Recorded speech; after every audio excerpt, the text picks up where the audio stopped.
Welcome to math doers. இப்போ நம்ம வேதிக் மேத்ல என்ன பார்க்க போறோம் அப்படின்னா, ரெண்டு டபுள் டிஜிட் நம்பரை ஈஸியா எப்படி ஆட் பண்றது அப்படின்றத தான் பார்க்க போறோம். ஸோ இதை வந்து ரெண்டு டைப்ல பார்க்கலாம். ஒன்று வந்து கேரி காம்பினேஷன் டைப்ல பார்க்கலாம், இன்னொன்று நான் கேரி காம்பினேஷன் டைப்ல பார்க்கலாம். ஃபர்ஸ்ட் வந்து நம்ம நான் கேரி காம்பினேஷன் டைப் வச்சு ஒரு சில ப்ராப்ளம்ஸ் பார்க்கலாம், சரிங்களா? ஸோ வந்து நம்ம எந்த காலம் ஆட் பண்ண போறோமோ அதுக்கு பக்கத்து காலம் பார்த்துக்கணும். அந்த பக்கத்து காலம் கேரி காம்பினேஷன்ல இருக்கா நான் கேரி காம்பினேஷன்ல இருக்கான்னு பார்க்கணும். ஸோ இங்க வந்து நான் கேரி காம்பினேஷன்ல இருக்கு இந்த 5ம் 4ம். ஏன் இப்போ வந்து 3 2 பார்க்காம நம்ம 5யும் 4யும் வந்து பக்கத்து காலம்னு பார்க்கோம்னா, வேதிக் மேத்தை பொறுத்தளவில் நம்ம லெஃப்ட் சைட்ல இருந்து ரைட் சைடு தான் அடிஷன் பெர்ஃபார்ம் பண்ணுவோம். ஸோ நம்ம 3யும் 2யும் தான் ஃபர்ஸ்ட் ஆட் பண்ண போகிறோம். அதுக்கு பக்கத்து காலம் 4 5, அதனால அதை தான் பார்க்குறோம். ஸோ 4 5 வந்து நான் கேரி காம்பினேஷன் இருக்குது. ஸோ எல்லாத்தையும் டேரெக்டாக அப்படி நம்ம ஆட் பண்ணி போட்டுடலாம். 3யும் 2யும் ஆட் பண்ண 5, 5யும் 4யும் ஆட் பண்ண நம்மளுக்கு 9. அதே மாதிரி அடுத்த ப்ராப்ளமும் இதே மாதிரி தான். ஸோ வந்து 8 1 இந்த காலமாக தான் நம்ம ஆட் பண்ண போகிறோம். இதுக்கு பக்கத்து காலம் 2வையும் 0வையும் பார்க்குறோம். இது வந்து நான் கேரி காம்பினேஷன் இருக்குது. ஸோ நம்ம டேரெக்டாக ஆட் பண்ணி போகிறோம். 8 + 1 9, 2 + 0 2. அதே மாதிரி இதுலையும் நம்ம காலம் ஆட் பண்ண போகிறது 7ம் 2ம் இருக்கிற காலம். ஸோ இதுக்கு பக்கத்து காலம் 5யும் 4யும் பார்த்தோம்னா இது நான் கேரி காம்பினேஷன் இருக்குது. ஸோ 7யும் 2யும் ஆட் பண்ணால் 9, 5யும் 4யும் ஆட் பண்ணால் 9 டேரெக்டாக ஆட் பண்ணி போடுறோம்.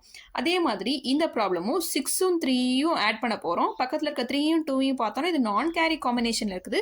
ஸோ 6 + 3 9, 3 + 2 5 அப்படின்னு சொல்லிட்டு போடுறோம். அண்ட் நம்ம ஆட் பண்ண போகிறது 5 1. இதுக்கு பக்கத்தில் இருக்கிற 2 7 நான் கேரி காம்பினேஷன் இருக்குது. ஸோ 5 + 1 6, 2 + 7 9.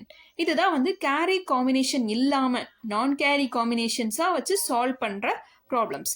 இன்கேஸ் பக்கத்துல இருக்கிற அந்த காலம் வந்து கேரி காம்பினேஷன்ஸா இருந்துச்சு அப்படின்னா எப்படி சால்வ் பண்றதுன்றத பார்க்கலாம். ஸோ 7 8 நம்ம ஆட் பண்ண போது 3 2, அது பக்கத்துல இருக்கிற இந்த 7 8 வந்து கேரி காம்பினேஷன்ல இருக்குது. ஸோ நம்ம ஆட் பண்ண போற இந்த 3 2ஓட 1 ஆட் பண்ணிட்டு 7 8ஓட எண்டிங் நம்பர் போட்டுறணும், அவ்வளவுதான். இப்போ 3யும் 2யும் ஆட் பண்ண போகிறோம். 3 + 2 5, 5ஓட 1 ஆட் பண்ணால் 6ன்னு ஆகிரும். 7 8ஓட எண்டிங் நம்பர் என்ன 5. ஸோ இவ்வளோ தான் சொல்யூஷன், சரிங்களா?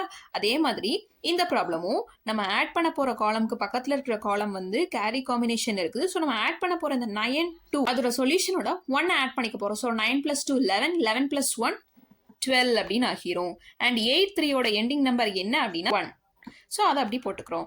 அதுக்கப்புறம் இதுலேயும் அதே மாதிரி தான் நம்ம ஆட் பண்ண போகிற அந்த 7 1க்கு பக்கத்தில் இருக்கிற காலம் வந்து கேரி காம்பினேஷனில் இருக்குது. ஸோ 7 + 1 8, 8 + 1 9 சொல்லிட்டு போட்டுக்கணும்.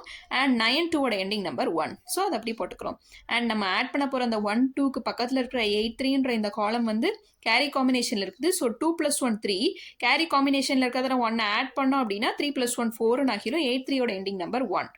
அதே மாதிரி இங்கேயும் ஸோ 3 + 3 6 அப்படின்னு சொல்லிட்டு நம்ம டேரெக்டாக போடலாம். ஆனால் பக்கத்தில் இருக்கிற காலம் வந்து கேரி காம்பினேஷனில் இருக்குது. ஸோ 3 + 3 6, 6 + 1 கேரி காம்பினேஷனில் இருக்கிறதுனால 1 ஆட் பண்ணிட்டு 6 + 1 7 அப்படின்னு ஆகிரும். 6 5ஓட எண்டிங் நம்பர் 1. ஸோ இதுதான் வந்து கேரி காம்பினேஷன் நான் கேரி காம்பினேஷன்ஸை வச்சு எப்படி ரெண்டு டபுள் டிஜிட் நம்பரை ஈஸியாக ஆட் பண்ணலாம் அப்படின்றத பார்த்துருக்குறோம். ஸோ இதை நீங்கள் வந்து நிறைய ப்ராக்டிஸ் பண்ணீங்க அப்படின்னா நீங்கள் வந்து இதில் ரொம்ப கிளியராக ஆகிடலாம். தேங்க்யூ ஃபார் வாட்சிங். Keep supporting us.